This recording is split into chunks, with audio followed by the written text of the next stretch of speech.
आप सभी भाई बहनों का आध्यात्मिक ज्ञानात्मक चैनल की प्रश्नोत्तर ज्ञान कक्षा में एक बार फिर स्वागत है। आज की चर्चा का प्रश्न है, ये जो प्रकृति के तीन गुण हैं, तमोगुण, रजोगुण और सतोगुण, जिनकी देखिए हम प्रतिदिन ही चर्चाएं सुबह ब्रह्म मुहूर्त उपदेश ज्ञान कक्षा में भी और शाम को संध्या बेला ज्ञान कक्षा में भी करते रहते हैं। ये तकनीकी रूप से, सैद्धांतिक रूप से ये तीनों गुण देखिए जड़ कहेगी, लेकिन ये नित्य है। नित्य का अभिप्राय होता है कि इनका कोई कारण नहीं है, ये एक प्रवाह में चलते आ रहे हैं। अब जब जड़ है तो इसका अभिप्राय क्या है? आपको तो हमें प्रकृति देखिए एक सामान्य स्तर पर कितनी ही अधिक परिवर्तनशील नजर आती है। अक्सर हम साधारण शब्दों में क्या क्या कहते हैं? प्रकृति परिवर्तनशील है।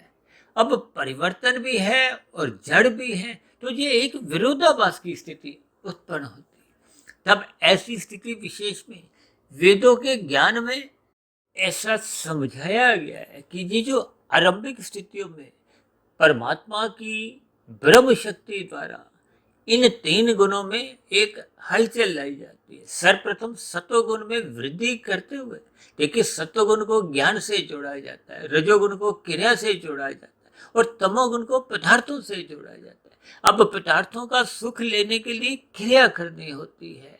क्रिया ज्ञान पूर्वक होने से ही हम पदार्थों का सही सही सुख ले पाते हैं। बस इन तीन स्थितियों को मनुष्य ज्ञान पूर्वक समझता नहीं है और फिर अंधविश्वास की गलियों में सहज ही अपने जीवन को यूं ही व्यर्थ करता जाता है, क्योंकि सत्वगुण का संग करता नहीं है।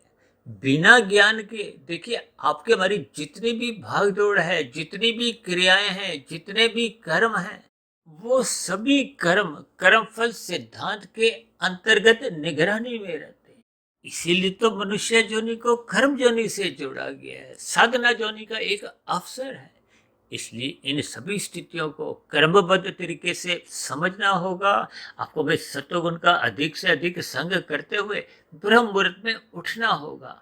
अन्यथा देखिए, जैसे उदाहरण के लिए कोई कार चला रहा है, उसका लाइसेंस भी बना हुआ है, लेकिन उसको कार चलाने का सही सही ज्ञान नहीं है, तो ऐसे मनुष्य देखिए फिर स्वयं भी दुर्घटनाग्रस्त होते हैं, अन्यों को भी दुखी करते हैं। इन सभी स्थितियों के भावार्थ आपको में समझने होंगे और अपने मिले हुए जीवन में ज्ञानमय स्थिति मजबूत करनी होगी, ताकि सर्वप्रथम मनुष्य पाप कर्मों से बचे।